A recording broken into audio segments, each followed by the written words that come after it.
All right, everybody, welcome into a little bit later edition of Tiger Talk, as we're here every Wednesday night here at Melvin's Restaurant. Stewart Shelby, Jeff Tannehill here to talk about last week's win over the Franklin Parish Patriots. Coach, congratulations on the win, district championship once again, as well as what looks to be a bye coming up here in the Division I non-select playoffs. So.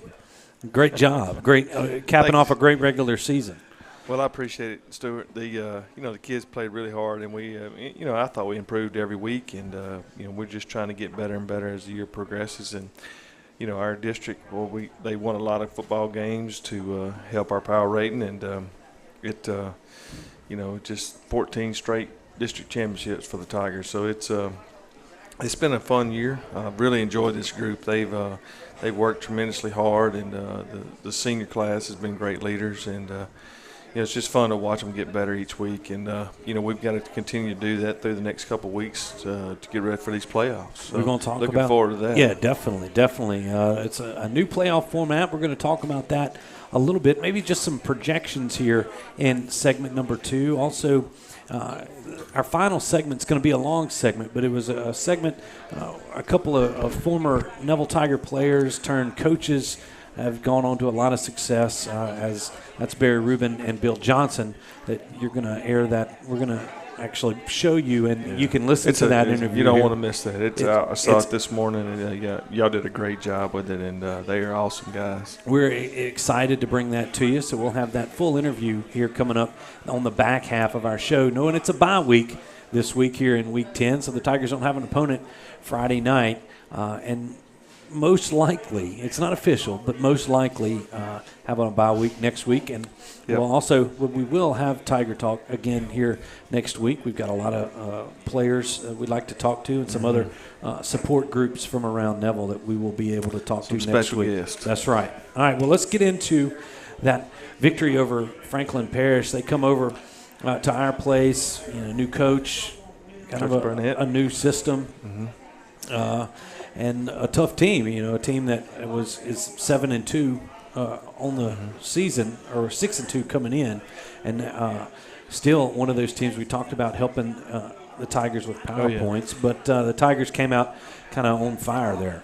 Well, honestly, the Coach Burnett's done a great job of getting those guys going, and this is one of the best Franklin Parish teams they've had in a long time, and really athletic at the receiver, and the quarterback's a really good player.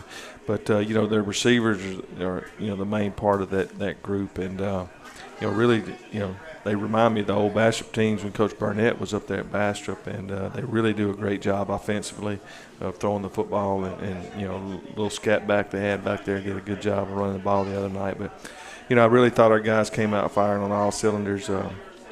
Brooks had a really good night. Frank Mansfield ran the ball really well, and our receivers are catching the ball. I was looking at some numbers this week and got a little extra time, and we're throwing the ball at like a 70% percentage rated completion rate. So I'm just really proud of the way those guys have improved this year, and just really over the last couple of years we've just gotten a little bit better at throwing the ball. And last year we were pretty much predominantly run, but this year we're almost 50-50 in the pass run game, so offensively. So it's just been fun, to watch those guys get better. Balanced attack. The special teams has really improved from the start of the year to where you are now, and had some good special teams plays. And the Tigers win the toss, and we're going to start off the highlights. Right, Chandler Pettis has gotten just better and better each week. And I didn't notice this on the game of how he kicked this ball, and he said something. It's one of those deals that you try to do when you're messing around in the front yard, but this onside kick was something of beauty, and you kind of missed that there at the end. But great hustle right there by Tatron Hanley and there it is. Marlon Elam. He showed us he could do this when they just mess around. Kickers have a lot of extra time while everybody else is practicing, and he just one day he pops up and says, "Coach, you ever seen this before?" I said, "No, I ain't seen that." And I told Coach Wise, I said, "Man, we need to look at that." Yeah. And they took it and ran with it, and then we got a perfect setup for him to use that against Franklin Parish. And it's also good to get on film. You always want a couple wrinkles, onside kicks, and that kind of stuff on film, so that people have to prepare for it. Well, that what we're trying to explain here is he comes in there like he's about to kick it right or left-footed or right-footed, whatever, and then he backhands pretty much, or back foots it, if you will. And it was a heck of an onside kick. That set up your first score of the game as Chandler right here kicks a nice little 40-yard field goal to put you up 3-0. He's had a really good leg all year. You know, we just working consistency with him. I think we had an incomplete pass or something right there to stop that drive, but you know, he's kicked them. The last kick before the game the other night, it was 50-yard field, you know, in practice. So, you know, he's got a strong leg, and you know, we've really been working on his accuracy. We'll talk to some of those specialists next week on Tiger Talk, as I believe Drew Jarrell and Chandler are going to be with us next Wednesday night. Look forward to that. All right. Come up 3-0, you kick it off. This time you kick it deep, and then I think they had the hands team out the next time. Then your defense comes out and just fobs wide again with this strip sack. He's just hard to block when he pins his ears back, and we know it's 3rd and long, and he knows he can just go get the quarterback. Just hard to block. Great speed off the edge. Just so physical of a player. Yeah, you get the ball back right there on the fumble recovery, and then Frank Mansfield gets on the board with the first touchdown of the game. Good little move there. He cuts it back behind Lance Hurd, which is always a good thing to do. Last year we cut it behind Will and Lance quite a bit, so we keep doing that a lot here lately. We talk about that passing game. Brooks had another good night, another efficient night, and Bradley Hanlon is one of the most sure-handed receivers you got. And here's a nice throw down the middle. Man, they've connected quite a bit. Just a great play there over the shoulder. Work on that every day at practice, and he's caught that ball quite a few times this year. And Jacob Robinson, about midway through the season, ended up sliding into a running back spot, and then he gets his first touchdown right there. Right. We work him at tight end and tailback, a little bit of quarterback. He's kind of we move him around, and use him quite a bit in a lot of different ways, and got his first TD the other night. All right, and then Frank Mansfield with another nice big run here. I think about a 34-yard run to get you back in. Nope, we don't have that one. Nope. Okay. All right, I thought move on to the next. You wrote it down. Yeah. All right, this might be Frank's that set up this touchdown run from Frank Mansfield. Nope. Huh? Which one? Defensive play. We've got a defensive play coming up. Oh, you wrote it on the back. Oh, okay. Now I'm sitting here as that was a production deal. Sorry about that. There's a sack by Jesse Merrills. Is that Jesse Merrills? Yeah, good play right there. It's good. 4 of them right there. Yeah. Moving in on the quarterback. Just great pressure on that. It's a coverage sack is what that is, because we only brought 4 people. So that was a good job there by Jesse. Then another senior. I think a penalty got Franklin Parish down the field a little bit, and then Henry Cagle here makes a nice tackle and pretty much saved a touchdown for this is a good open field play here. He kind of took a bad angle there, but he made up for it and made a great play tackling, low around the ankles there. Well, you get the ball back out of that. I believe there was a turnover on downs there at the end of that deal, and then another big throw this time to the senior Gibson. Yeah, Jaden Gibson. Yeah. Anytime we get one-on-one on that post, man, it's hard for Brooks to pass that thing up. He really likes to throw it down the field, and they've done a great job of hooking up. Him and Bradley and Kari and Vaughn all year long. So get one-on-one coverage. It's this year it's not a 50-50 ball. It's been a lot better than 50-50 for us this year. So it's always a good throw. And then Brooks caps this drive off with a 1-yard touchdown run. I think he got his first touchdown. I think his first rushing touchdown of the year right there. Yeah. A lot of firsts here at Franklin Parish. I think this is. We didn't get the tight end on there tonight. We hadn't gotten there. We hadn't gotten there yet. All right, Brandon Baker here was a nice. We talked about special teams. Here's a nice special teams tackle here from the junior tight end. Yeah, Brandon's done a great job. He played a little defensive tackle last year, and he's tackled a lot of people. So he's really fast for his size, and he's going to really help us in the future. Definitely. So a good-looking young man, young player. All right, Cam Riley's getting into it. This is one of your young defensive backs here. Just comes good back. Corner blitz right there. Man, he never saw it coming. And this week, Coach Collins calls that quite a bit with our corners in that short side of the field, and our safeties move over the top cover, and it's just a good blitz. You don't ever account for the corner. Exactly. I don't care what protection you got. You don't account for the corner to come. So you got to rely on the quarterback that he sees. He's got to see him, and the back's got to help with him.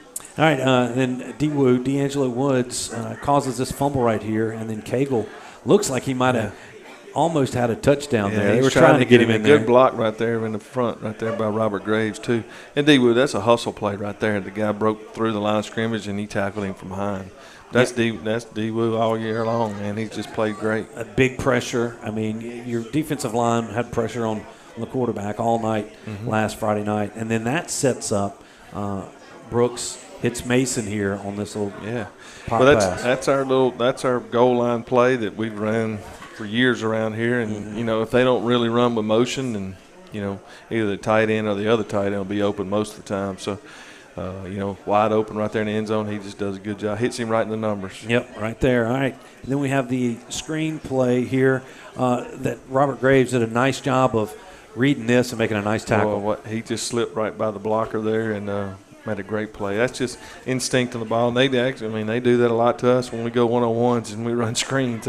They run right through that block and make the play behind the line of scrimmage. But that's just having a little instinct and a feel for what's really going on with that guy coming to block you.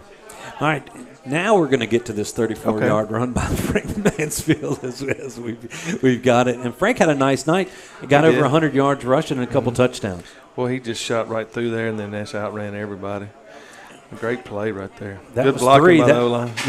That was one of those receivers from Franklin Parish was playing in the defensive backfield. Right. Yeah, we had seen where they used them on defense quite a bit. All right, and then he caps off this drive with an 8-yard touchdown run and a nice one at that as he hits a hole, a nice cut. Well, you see Thomas Campbell come through there, and there's nobody to block. So good job. Good job by the O-line right there. Fobbs White. Matthew Fobbs White, if you hadn't heard, he's a pretty good player. He's got another sack here that just pretty much kept the Patriots just running. Right under that guy right there and then chase the quarterback down. Man, that's such a great move on at full speed. Yeah, backside, from the backside, chasing down the quarterback, rolling out to his right away from him, chased him down. All right, then Fobbs here on a sweep, I believe, with another just nice tackle as he just took that running back down. Yeah, 54, their offensive lineman there, he was having a little trouble with him, trying to block him on any direction that he could block him there, and he just fought him off and stayed outside, kept the edge there, and then went and made the play. I mean, that's just textbook football right there. You don't draw it up any better than that. All right, and then Brooks gets in it this time to Caleb Vaughn, another talented sophomore. It's a great play call. Great play call here. We ran the post right there to hold that safety just enough to get it to Vaughn, then he finishes it off. Yeah, he just got that closing speed for Vaughn. Once he gets the football in his hands, he's fast. He's fast. Okay, and here's Sampanero getting in as you started running in here. He throws this to Bradley Hammond. What a throw in the end zone. Beautiful right throw. It's just dropped it right in the bucket. We do a bucket drill over there, once or twice a week where we put the ball in the corner and they have to try to throw it in the bucket, and that's where that comes in. Practice pays off in the game right there. All right, nice coverage here by number 30 for you, and then the interception here. I believe that's by Devin Bell. This is Juju. Yeah, that was Devin Bell. Perfectly on the ball, and then Devin Bell picks it off. That's right. Yeah. That was the freshman safety you had out there, Julian Burns. Mm-hmm. So a nice coverage there. You get the pick. And then we've got a couple more highlights here. Here's another nice run by Frank Mansfield for 30 yards. Yep, pops it through there again. And that was on third down and long. That got you some extra time off the clock there. Yeah, well, third down they went three-man front, and then we popped one through there on a run play. Just trying to keep the clock running, and he made a good cut there at the end and got that extra yardage. And then, one of your other quarterbacks, Amon Fuller, with a nice little run as he's shaking a few tackles. Oh, yeah. Good read by him, and he's trying to stay in bounds there, and they wouldn't let him. They wouldn't let him, yeah. Well, it ends up, there at the end, a couple of Franklin Parish, I guess if they took anything away from it, that's the most points Franklin Parish has scored against Neville, I think, ever. But in the back end, I really thought overall, that game was well out of hand early, and a 51-28 victory over Franklin Parish to get y'all finish off the regular season and get you headed in the right direction in the playoffs. Yeah, I really thought we played really well the other night. Regardless of the score, even our young guys came in and did a really fine job of playing, and we try to work in as many of those guys as we can as the game's going on, and without making a wholesale change, you work it 2 or 3 in at a time, and our young receivers did a good job of catching the ball, and our young tailbacks ran the ball well, and it's just fun to watch those guys get a little better. And we talked about this, I think, last week on the show is, the next couple of weeks, we're treating this kind of like of a bowl game. You got a couple of weeks to get this done, to get ready to go play this playoff game. And that's just 3 more weeks of practice for these young guys. So yeah, a lot of good comes out of going deep in the playoffs. Definitely does. Looking forward to that, Coach. As real quick, let's get to this Origin Bank Players of the Week from last week, and there's your quarterback Brooks Anzalone, and then Brody Whiteley had another great night for you. Yeah, I think Brooks threw over 200 yards the other night for the second or third time this year, and then Brody just had a great game. He's really played well all day. All year. He just when you have a player on the other side like Fobbs White, nobody. Thinks about the sophomore very much, exactly. But he had a great game the other night. He definitely does, and he creates a lot of mismatches, so it allows Fobbs to make some of those plays. You got to account. It's almost like you got to try to block somebody, and he's fighting through double teams just like Fobbs is. And but looking forward to seeing what the next 2 years brings for that young man, especially. Oh yeah, he's I think he's already got an offer from Baylor, and as a sophomore, that's just incredible. And he's just gonna get bigger and bigger and stronger and faster. Yeah, definitely a force to be reckoned with. Yeah, he's gonna be a good one here in the future. All right, well, we're gonna take a break here on Tiger Talk, and if you haven't.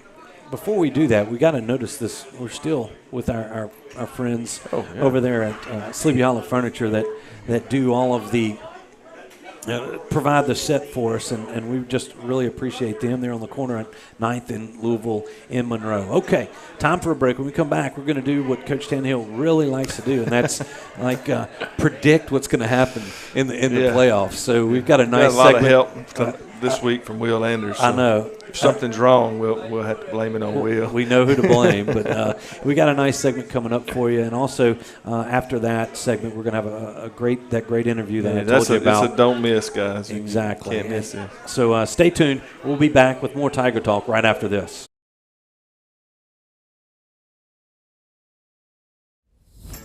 Sleepy Hollow Furniture and the Falk family proudly support our Neville Tigers.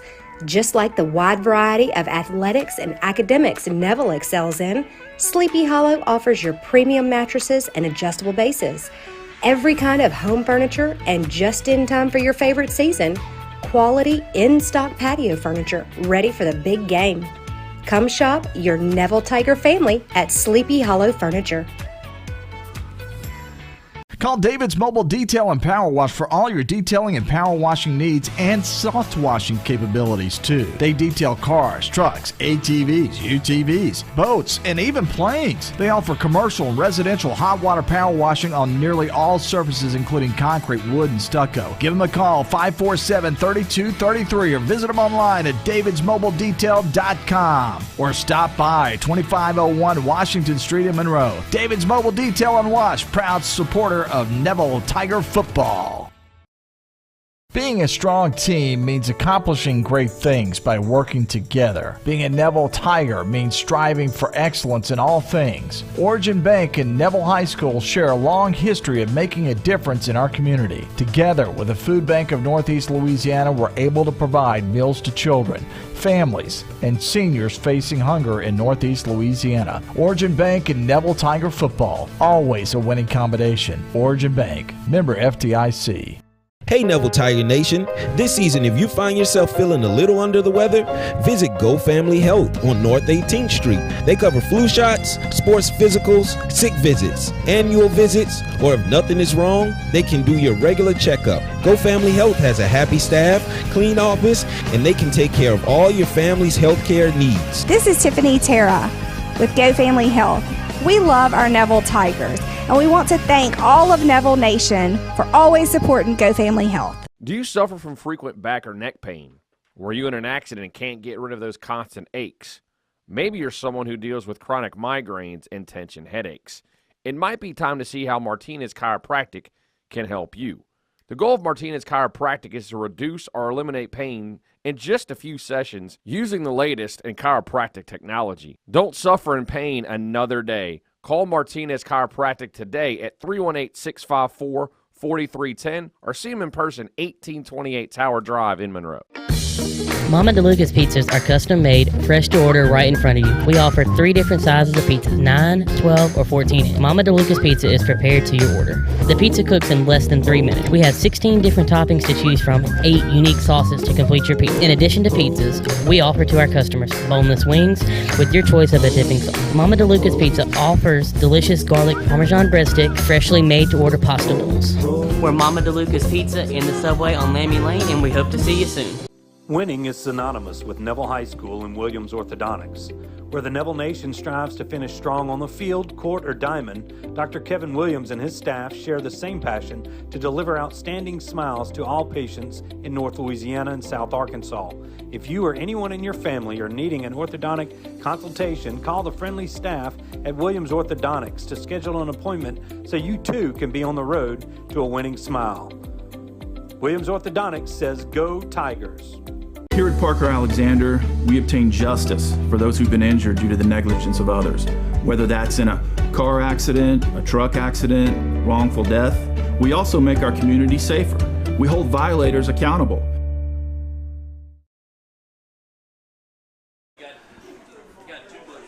And welcome back, everybody, into Tiger Talk. We're live here at Melvin's Restaurant, as we are every Wednesday night during football season, 6:30. I can't help it. I'm laughing. I'm looking forward to this. Yeah, I know. We've got a great segment. We have no game this Friday, so there's a bye, and the Tigers. You're going to hear after week. There's a lot of games going on tomorrow night as well as Friday night that have some implications on where Neville's going to be seated here in this Division I non-select playoff, and those playoff pairings are going to come out on Sunday, and we'll have those to you as soon as we can. But Will Anders has been crunching the numbers all week, and let's bring Will in studio right here. Will from Monroe. It's Will from Monroe. It's kind of like Feinbaum that we're here. So we've been preparing all this stuff, and right now as it sits, Will. The Tigers are sitting at the 3 seed, but based on a couple of predictions, what games are we watching here? So right now, big one down south, it's the Catholic and Zachary game. That's going to be played tomorrow night down at Zachary. And then, of course, West Monroe and Ruston. That's Friday. In Ruston on Friday night. So those are the 2 big games. So those have a big potential of swapping there at the top end. Those will swing a lot of 3 or 4 spots for both those teams. Let's look at this, because right now you've got Ruston at 1, Zachary at 2, we're at 3, and who's at 4? Like just as it sits. As it is currently, I think Destrehan. I think Destrehan has slid in there. So, and then Destrehan, I believe, is playing this week as well. Yes, they got a district opponent. HL Bourgeois or somebody like that. Either way. Yeah. All right, so if Ruston and Zachary win, I know that was one of our scenarios. Let's see if we can't take a look at that bracket right there. Yes, let me pull that up big real quick. So if Ruston and Zachary wins, you see there at the top of that bracket, Ruston would stay at 1, or would move up to 1. Zachary at 2. Neville would move to stay at 3, and Destrehan stays at 4. Gotcha. And if we can, get that out of the way. And then you look there at the bottom half. If that's the fact, the way we've projected, now none of these are official, but like West Monroe would be down there at the 11 seed, but in Neville's bracket right there. Because you have to put in the PowerPoint for winning your district. Yeah. I believe that's what it is on that. So, I mean, you've got that. That's the Ruston Zachary winning scenario for the top 4 seeds. All right, we're assuming that the Tigers are going to have that first round bye, and that's pretty much a done deal. So let's go with who we got. What's the next one? Ruston defeats West Monroe, and then Catholic defeats Zachary. All right. If I can get that up big here. So as you can see, Ruston would move up to number 1. They'd have about 14.84 power points. Neville at 2 at 15.27. Destrehan would move up to 3, and Southside would move slide to 4. into 4. Yeah, yes. Neville being the 2 seed in that scenario right there. So Southside would move up out of the Lafayette district as they won their district. I think that's the Lake Charles Lafayette district down there. Yeah, that Lafayette 5A district down there. Southside would win that's the district with Acadiana and everybody else in it. Yes, I had Zachary moving down to 7 on that because, again, Catholic of Baton Rouge ends up winning that district. Yeah. So they would get the point. Yes. They get the extra point, and then Zachary wouldn't do it. Okay, so let's do what's next? Zachary winning and Ruston losing? Yes, so let me get that up here.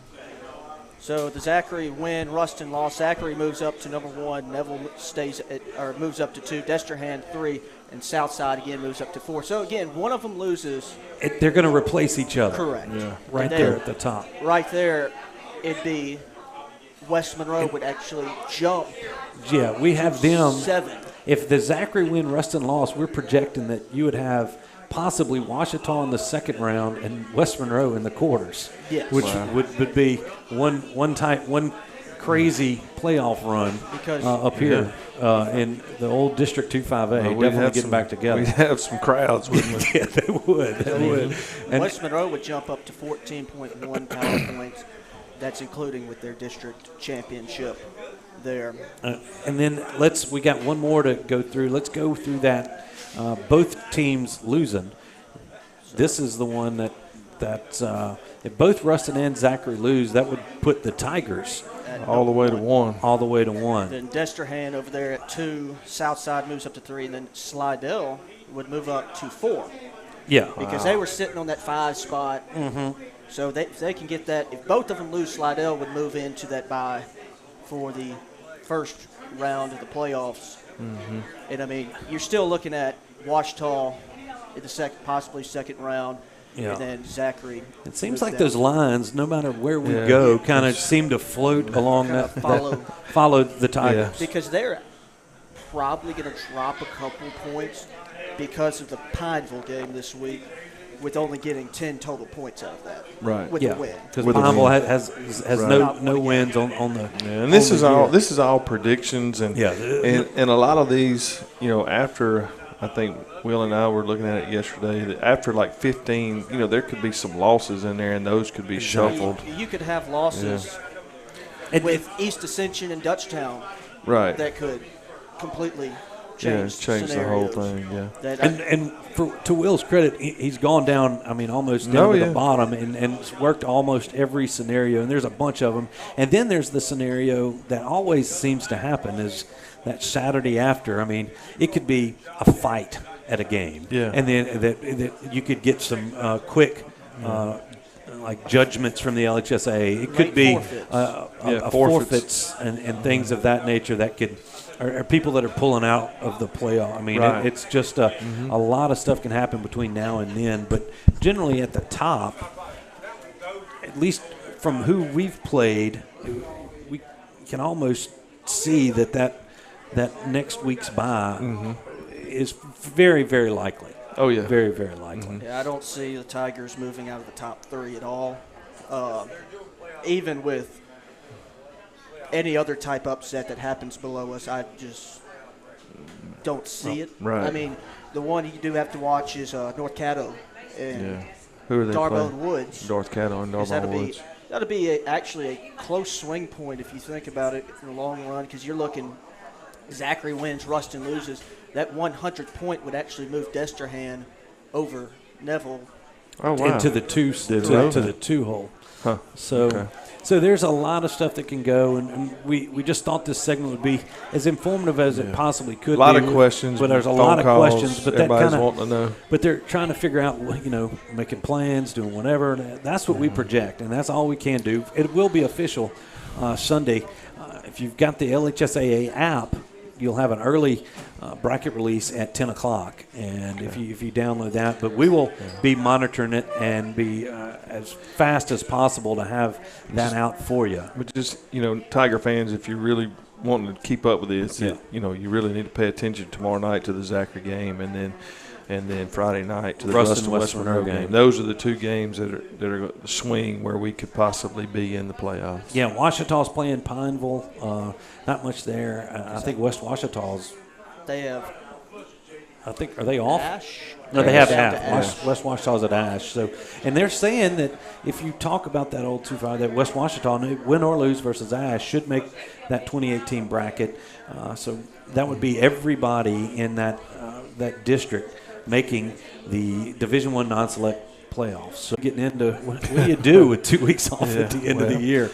So that's just a lot of creative practice, and we're going over a lot of scenarios yesterday and today, and we'll go over more tomorrow. Tomorrow being more of a red zone 2-minute type practice, and ones-on-ones a lot. Yeah. And I'm sure we'll be sick of each other by the time we get ready to go into the second round of the playoffs. So it's but it has been we've gotten better. So every day we want great effort and great attitude, and we just get after it at practice, and we'll move on and get ready to play whoever we're going to play. Definitely so. All right, Coach, thanks for joining us here on Tiger Talk. Folks, we're going to take a break. When we come back, we will have that interview where I sat down with Barry Rubin and Bill Johnson, a couple of former Neville Tigers that have turned themselves into some coaching legends, not only around the state but around the country. So you don't want to miss that. Stay tuned. We'll be right back after these messages. Call David's Mobile Detail and Power Wash for all your detailing and power washing needs and soft washing capabilities, too. They detail cars, trucks, ATVs, UTVs, boats, and even planes. They offer commercial and residential hot water power washing on nearly all surfaces, including concrete, wood, and stucco. Give them a call, 547-3233, or visit them online at davidsmobiledetail.com, or stop by 2501 Washington Street in Monroe. David's Mobile Detail and Wash, proud supporter of Neville Tiger football. Sleepy Hollow Furniture and the Falk family proudly support our Neville Tigers. Just like the wide variety of athletics and academics Neville excels in, Sleepy Hollow offers your premium mattresses and adjustable bases, every kind of home furniture, and just in time for your favorite season, quality in-stock patio furniture ready for the big game. Come shop your Neville Tiger family at Sleepy Hollow Furniture.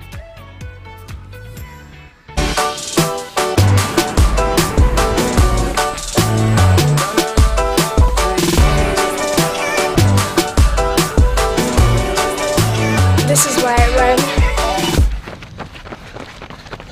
Do you suffer from frequent back or neck pain? Were you in an accident and can't get rid of those constant aches? Maybe you're someone who deals with chronic migraines and tension headaches. It might be time to see how Martinez Chiropractic can help you. The goal of Martinez Chiropractic is to reduce or eliminate pain in just a few sessions using the latest in chiropractic technology. Don't suffer in pain another day. Call Martinez Chiropractic today at 318-654-4310 or see them in person, 1828 Tower Drive in Monroe.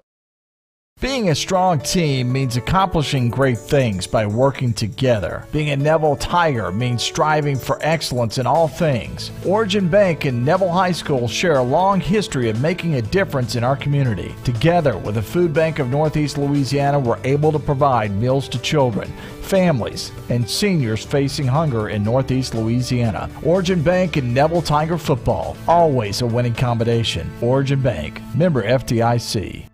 When Neville Nation craves delicious fast food, there's only one place that comes to mind: Sonic Drive-In on North 18th. Whether it's a breakfast toaster on your way to work or school, one of the many lunch combos, a mid-afternoon Route 44 cold drink, a pregame popcorn chicken, or a postgame Sonic Blast, the Sonic on North 18th Street has you covered. So drive through or park and wait for a friendly car hop today to find out why our Sonic is the Sonic on North 18th Street in Monroe. It's definitely Tiger approved. Whether you're dining in or grabbing to go, at Nuke's, we love to share great food, to delight with new flavors, to celebrate every bite. Join us at Nuke's Eatery.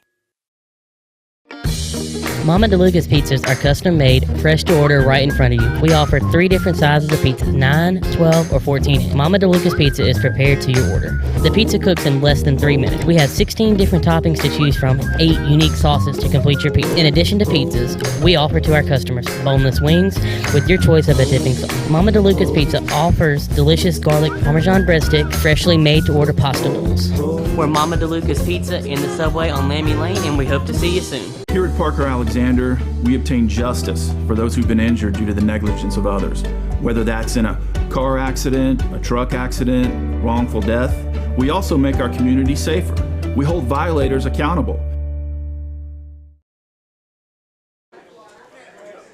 And welcome back, everybody. Just real quickly, last Friday was a special day there at Bill Ruppel Stadium as Mayor Friday Ellis ended up presenting the key to, or named it Bill Johnson and Barry Rubin Day there across the Tiger Nation, and we were very proud to be able to sit down and talk to these two Neville legends, as well as a special visit from a former parade All-American and Ole Miss star Robert Lane, who also is the color commentator there on the Neville Tiger Network. So we really enjoyed this time. This is a great interview. I was happy to do it and really look forward to showing this to you now. So without further ado, here's the interview.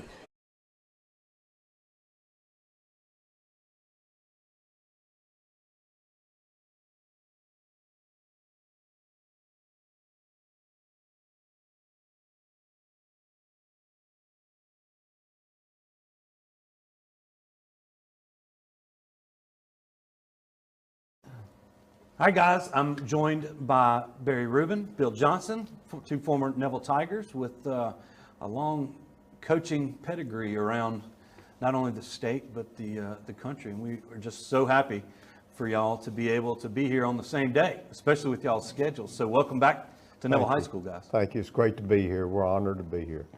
I'll start with you, Bill. I mean, it just seems like every time you think you might retire, you pick up another championship. Well, you know, it's sort of a hard game to walk away from, but there comes a time that you've got to walk away from it. But, you know, it's been good to me. Football's been a great game to me. It's given me everything I've had in my life, and it all started here at Neville High School.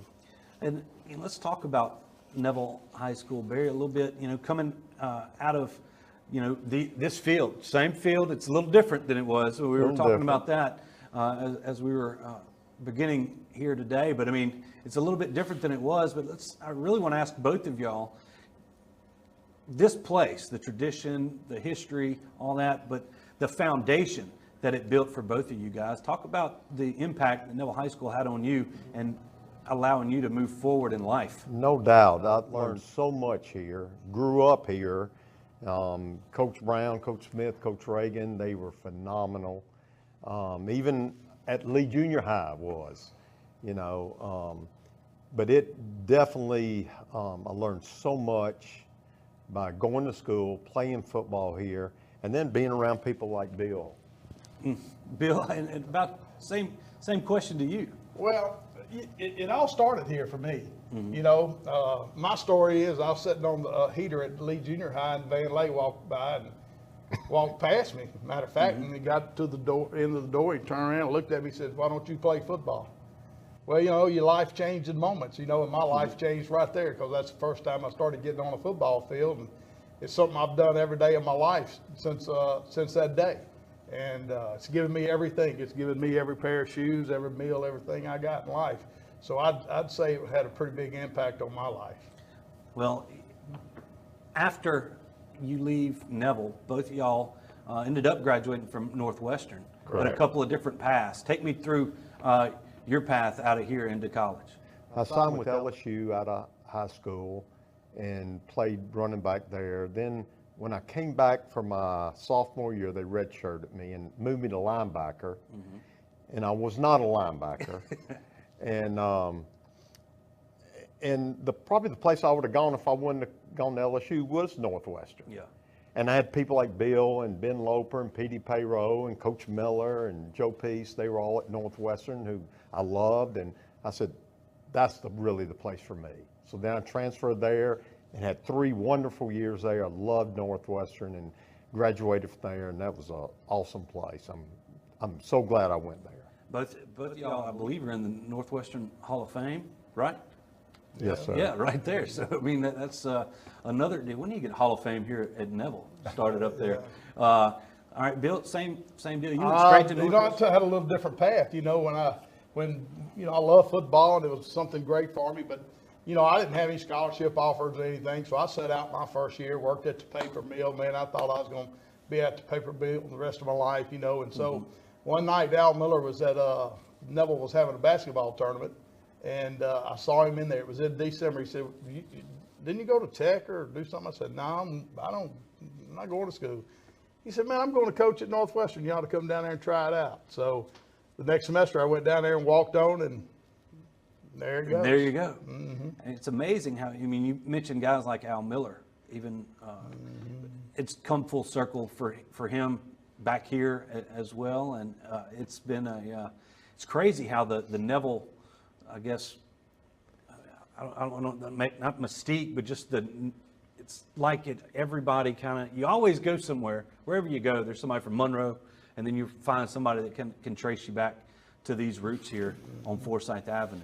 And it's that chance meeting for you coming back here led you into a lifelong career. And that's right. And from after college, both of y'all went straight into coaching. I mean, is that kind of where y'all's paths went? Did you ever think about anything else? It did. No, you know what?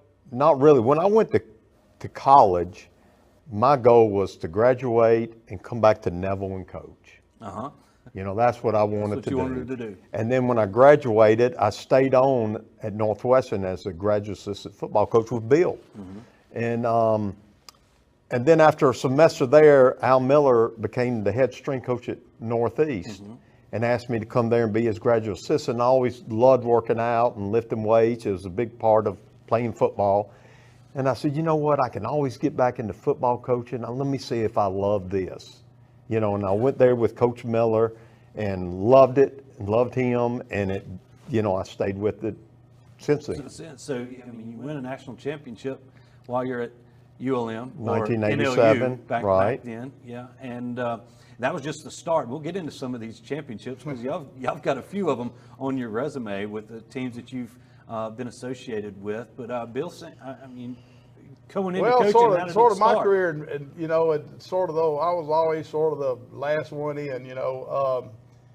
I went down Northwestern, ended up playing, and had a pretty good career, and the coaches were good to me. And Al Miller, Dave again, and came in, and about the last semester of school, I wasn't doing too good and everything. They called me in. So, man, well, you crazy, man. What are you going to do in your life? I said, man, you ain't going to believe this. I got a job at the paper mill. I'm going to be able to go back and go to work. And right then, both of them looked at me like I was a fool and said, you're stupid. You're going to coach football. And I said, I am? And I've been doing it ever since. So that's sort of how I got in it. I was told to do it. And, there were some days, them last years of coaching, I felt like calling up and asking them, hey, man, can I quit? Y'all told me 50 years ago to start coaching, and I'm still doing it. I think it's time to stop. Well, championships kind of run.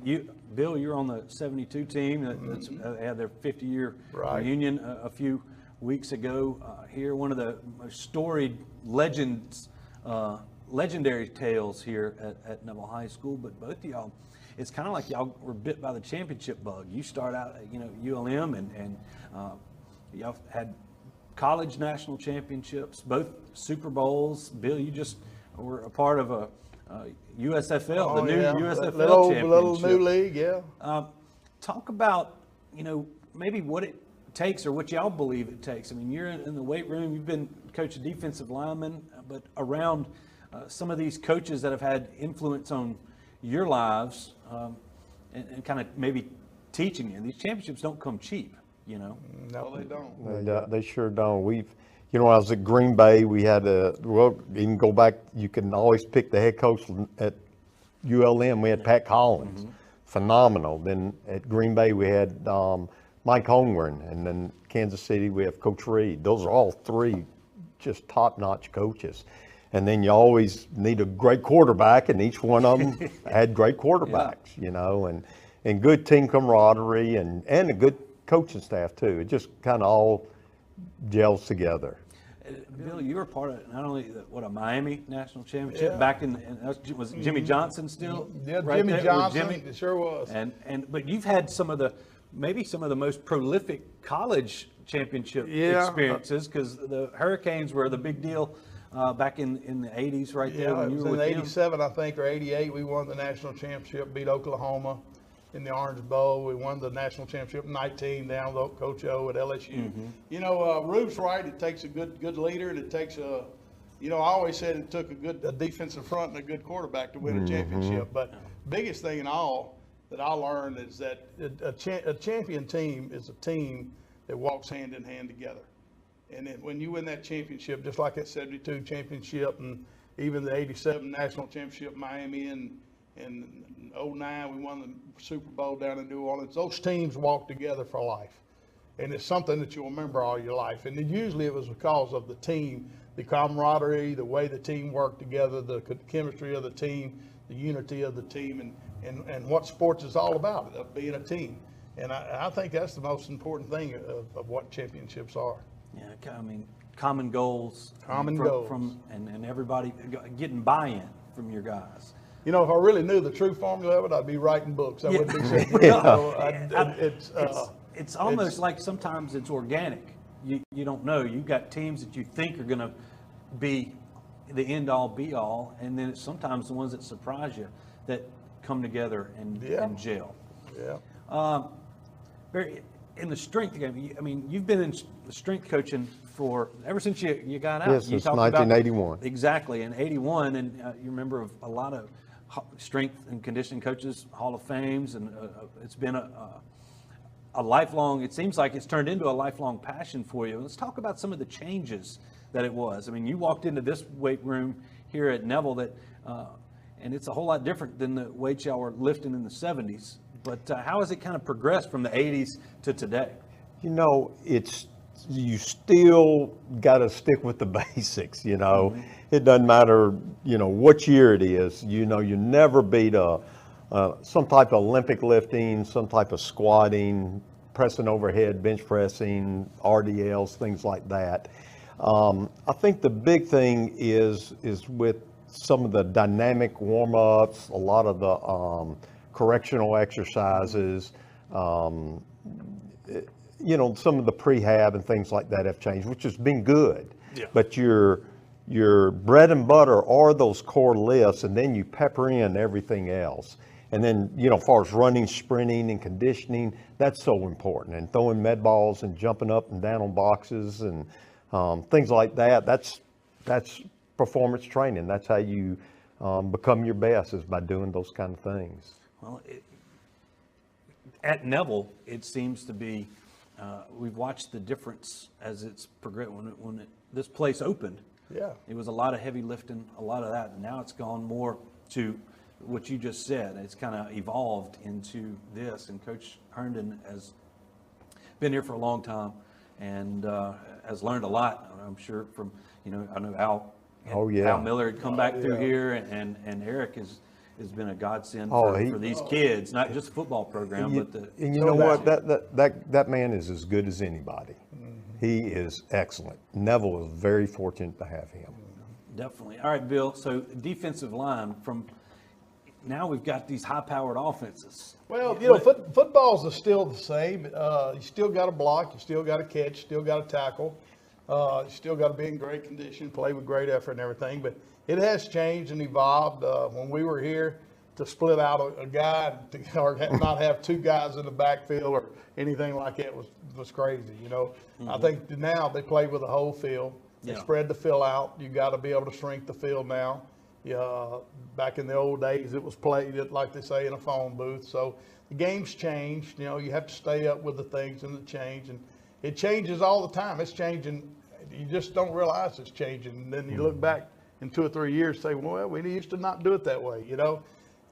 Just by formations, things like that. So the game's changed, but it's like Rube said.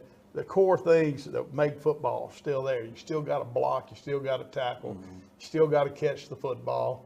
You still got to play within the rules and those type things. Well, over y'all's, years in the coaching profession, I'm sure there's some good stories. Is there anything that maybe stood out, that maybe a seminal moment outside of that, or just something interesting that a lot of people may not know? I'll just throw it out to each of you if anything comes to the top of your mind.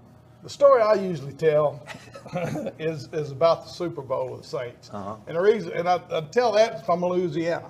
Yeah. If I'm in Florida, I'm going to tell a story about the 87 hurricanes. It just depends on where you're at. But being in Louisiana, I always tell the story about the onside kick in the Super Bowl. And the way that came about was we started watching the tape. We had 2 weeks, played Minnesota, and probably the craziest game ever been in, down in the dome, overtime, kicked the field goal. That's the Saints, hell is frozen over. Yeah, hell's frozen over. The Saints, pigs have flown. Saints are going to the Super Bowl, all that stuff. So we go in, we celebrate that night, we sort of take Friday off. We got the week off, and we start on Tuesday, and we start watching the tape. And on defense, we sort of figure out we can't stop this guy. There ain't no way we're going to win this game unless we try to take the ball away or get an interception. So we start thinking about how a takeaway or some kind of way. So we start thinking, how can we take the ball away? How can we steal a possession? And we came up with ambush, the onside kick. Greg McMahon and Sean and all them, and said if we don't get a turnover in the first half, we're gonna do something to steal a possession. I'll never forget, as long as I live, we were walking into the dressing room. Sean Payton looked at all this on defense, says, "We're onside and coming out, and you better take care of it. Sorry, you got my back." Yeah, sure. And I'm like, oh my gosh. Well, Thomas Morrissey was a rookie, so they go in there and they tell him that he's going to onside kick coming out. Well, here's the funny part of the story. He's a rookie, and he's never onside kicked in a game before in his life. And so we're looking for Morstead, and we can't find Morstead. He's in the bathroom throwing up.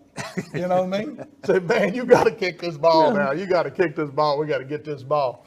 I go out there at halftime, and I don't know where to stand. I don't know what to do. All I look around and see these 80,000 people finna get a shock of their life. And then we onside it, and the rest history. And that's how the game went. But it was the turning point. It was the turning point in the game. It was a gutsy call, I can tell you. Definitely was. Definitely was. So, any people, coaches that have been like a big influence on y'all's lives, personally, professionally, any people that stand out? Definitely Al Miller, for both of us. Yeah. That's how I got my start in strength coaching, and all my coaches have been from Coach Brown all the way, A.L. Williams, and all the coaches I've been with, but as far as my strength and condition, Coach Miller, and then Kent Johnson. That's how I got in the NFL. He coached me at Northwestern, and he was the head strength coach at Green Bay, and they told him to hire an assistant, and he offered me the job, and I went there with him, and so those are the two main ones that got me going. And then when he left and went to Seattle with Mike Holmgren, the general manager at the time, Ron Wolf, told our new coach to come in just to move me up. He said, we're going to move you up as the head guy. So, and also Ron Wolf. So those would be the You're some of the top of the Yes. top of your That your helped me mountain, in my helped career, you in your yes, career. sir. Bill, same question. Oh man, there's a lot of angels in my life. I would have to, I've been lucky to coach with a lot of Hall of Fame coaches. I can Mike Shanahan, Sean Payton, Dan Reeves, Jimmy Johnson, you can name R.C. Slocum, you can name them. I mean, but I go back and I think about the people that had the most effect on me in my life, and it would come back right here on Forsyth Avenue. And I would have to, and it'd take all day. I can start naming names. Van Lay. I mean, He got me off the heater. He got me into a football uniform. I never will forget, I went out for the first day at Lee, and they'd been practicing for 2 weeks. And everybody had a gold helmet on. I had a white helmet on. Everybody's got a black jersey on. I got no white jersey. Didn't have enough equipment. I just the old guy out there, just sort of new guy. But it changed my life. And then you come here and you got Willie Reagan, you got Buck Stewart, you got Chick Childress, you got Sonny Smith. I mean, gosh, who am I leaving out? Charlie Brown. I mean, Coach Roosevelt Rankin was here. Yeah. I mean, here at those days. Still here. Still here. All those people had some type of influence. Charlie Brown, he used to amaze me. I probably ended up being as close to Charlie Brown as anybody. I'll never forget Charlie Brown. Boy, it's tough. Asked me to introduce him at the Hall of Fame. Yeah. And I always remembered, I said, Coach, wait a minute now. You got 3 sons. You coached for 50 years at Neville High School. You coach 100 jillion guys. Why is it me? I'll never forget this. He goes, because I said so. I'll be there. You know what I mean? But for whatever reason, this man had coached all these people. He's got 3 sons. He wants me to introduce him at the biggest honor he's getting probably in coaching. So to say that these people here on Forsyth Avenue has had an influence in my whole life is just wow. I mean, it's unbelievable. I mean, it's influenced not only you guys into just some great things. Yeah. I mean, and y'all aren't alone. That's right. It's influenced a lot of young men, young women came walking through these halls, and that commitment to greatness. I mean, it's all everywhere. Nothing worthwhile comes easy. All of these tenets that came out of Coach Ruppel, Coach Brown, still live on here today. And speaking of influential people, y'all have had influence on a lot of lives, a lot of players, a lot of young men, and we do have one local guy that I want to bring in. I want to get Robert in here. We're gonna come on, bring your chair in here. I want to get y'all 3 together. So we bring Robert in here, and we've talked about it, knowing that you guys were coming in for this day here at Neville. But Robert's talked about how y'all have had influence on his life, whether y'all know it or not. And I was just going to ask Robert, tell me a little bit about these 2 guys. Yeah, well, I mean, it goes back to when I was a little kid. Coach Rubin over here, I'd get dressed up in my football uniform, and we had a route tree in the living room, and he's got me doing push-ups when I'm like 6 years old in the living room, and of course we had to interview, so this is my time to interview Coach Rubin. He'd get the candlestick, and after I ran the route tree, I'd be sweating, and he'd come up and he'd interview me, like I just played a game in the living room, and so it started at an early age, and I was lucky enough to be around people like my dad who coached football, Coach Rubin, Coach Johnson, being a part of Neville, it's tremendous, and I was around football at an early age, so that's all I knew. And also I was around Neville. I went to River Oaks in elementary, but knew that I was always going to be at Neville. It was just in my blood. And then Coach Johnson, he was coaching at the time. Obviously would meet him when he would come in, and I was just a little towhead running around. But I can always remember he was at Texas A&M. We'd have the game on, and Dad say, "There's Coach Johnson." He'd be over there coaching his tail off. I mean, I just remember looking like the intensity and the passion that he coached with, was just remarkable. And then got into junior high, and Coach Rubin was at Green Bay, and I had the opportunity to go up there and work a training camp for a week as a 7th grader. Was on the field at Lambeau with Brett Favre and Doug Peterson warming up before the game, and that opportunity came because of Coach Rubin. I remember walking into the training room and Gilbert Brown was sitting on an ice chest after practice, and I remember how big of a human being he was. Yeah, I got to go spot the ball between Reggie White and Dotson and Gilbert, during practice, and it was an unbelievable experience. So, these guys have been an influence in my life for football, but also as becoming a man. So appreciate them. Definitely. I'll tell you what, the Lane family goes back a long way with me and Rube. So his grandmother, I guess, Miss Ann, she fed me a T-bone steak before every game. It was a tradition at Neville, and his uncle Cliff was my best friend, and Cliff was the first person who Coach Lay sort of put me with when I played football, and that's how we became friends, and we're lifelong friends down the Lane family is a big part of my life, So mine too, and Robert and Bob are arguably probably the two best players maybe have ever come out of Neville. Yeah, we came up with the list. Yeah, I think they were both on it. They're a special family, all of them. Yeah. They sure are. We love them. His grandfather let me use his truck. I think I still probably owe him some money. It was probably Uncle Cliff's fault. Yeah, that's right. But well, as you got here, I mean, it's almost like it's extended family here. No doubt. Talk about y'all's families, and life of a coach is a tough life. You just go back to Neville, and I don't know how Rube is, on Sundays.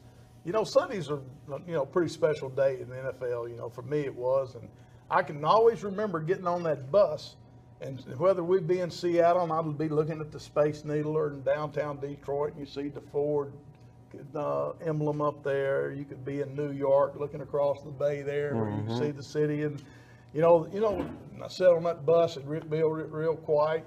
I'd always think back to Neville. How did I get here? How did I get to sit here at this moment that I'm going to go in the National Football League and play a game? And it would come back to Neville High School. And, it means a lot. And it means a lot. And to be able to come back and enjoy a day like this and see everybody and that thing. And my kids, I killed my kids.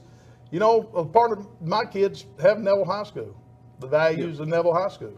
And I'd have to say they did pretty good. One's in the NFL now doing his deal. One's played golf all her life and now works for NBC. They're doing good. But, some of the influence that they got came from Neville High School. So I think Neville High School will affect generations to come. Barry, anything?